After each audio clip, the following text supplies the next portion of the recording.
Hi everyone, this is William Vega, and this is my video presentation about the article Curriculum as a Discourse, using critical discourse analysis to revive curriculum reconceptualized thought by Mayeb Harp.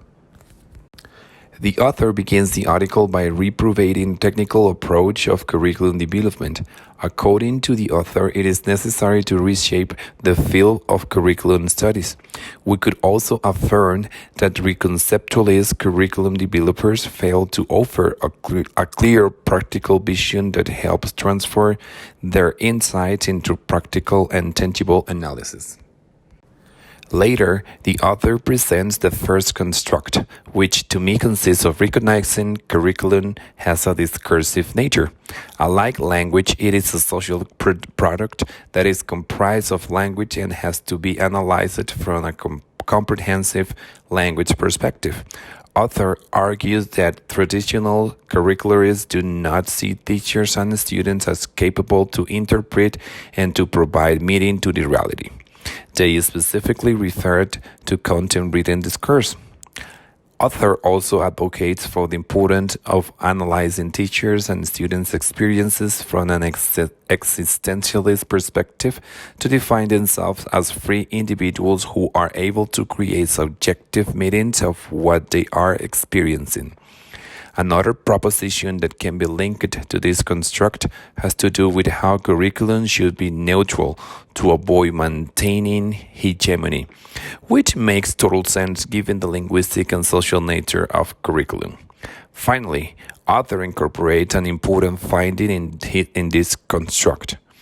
This finding explains that curriculum should provide aesthetical learning experiences to enhance expressive language and reject casual relations as they do not interpret much of human behavior.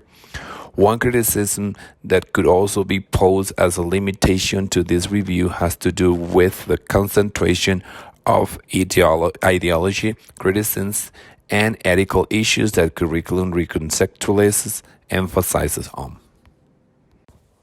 The second construct of this article has to do with critical discourse analysis and curriculum analysis.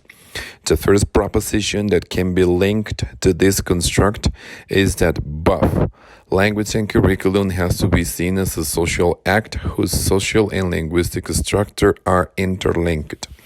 Also, author argues that critical discourse analysis can help reconceptualize curriculum by making assumptions less abstract, as well as by adding research methodology. Another proposition that author associates to this construct consists of the summary of relevancy critical discourse analysis researchers whose concepts can be considered when analyzing the curriculum from a social and linguistic perspective. For example, Van Dyck articulated two levels of language, micro, which refers to grammar, semantic, rhetoric, and the macro level, which refers to the social context in which language is used. Additionally, Wodak believed that there is no one right interpretation. She invited us to extend our interpretations toward hermeneutically understanding of discourse. Finally, Third Clark articulated three levels of critical discourse analysis: descriptive, interpretative, and explanative.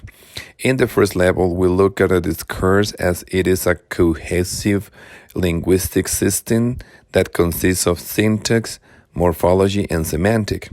The second level is discourse practice, in which we consider discourse as a product and those who receive it as consumers. Thus, practicing a discourse refers to the process of production and consumption of a text. Also, we could affirm that this construct relates to the finding and critical discourse analysis by posing that understanding curriculum as a discourse requires reshaping the relationship between subject matter, democratic self, and social learning. The last proposition that I would link to this construct consists of how Rogers incorporates critical discourse analysis in the educational setting, which is the setting where curriculum can be found and materialized. Roger explained that in the educational setting, critical discourse analysis can be posed as a set of meanings that reflects ideas and values of a system. In addition to this, intentionality is also essential when it comes to analyzing a discourse. For this particular article, we could also argue that critical discourse analysis reveals intentionalities hidden in the curriculum that teachers are mandated to follow. I will finally go over some follow-up questions that are important to consider in this article. First, how is language critically analyzed in this article? Well, curriculum is the form of language that is analyzed from the critical discourse analysis perspective. It is analyzed as a social product that is comprised of several linguistic and social layers, which may convey specific and intentional ideologies in the contents. Curriculum is the language piece that is being analyzed in this article. The author argues that extra-linguistic elements such as the intentionality and reflexivity are an important part to evaluate both the contents of curriculums as well as its impact.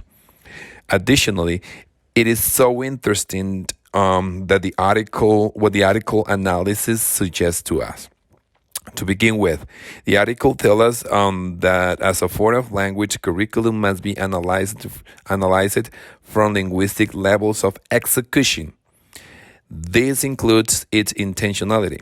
Moreover, it also concludes that critical discourse analysis could be helpful in enhancing individuals' critical consciousness while using language.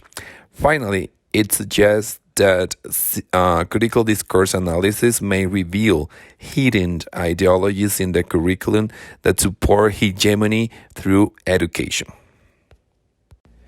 Well, this is the end of my video presentation. Thank you so much for taking the time to watch this video. See you soon.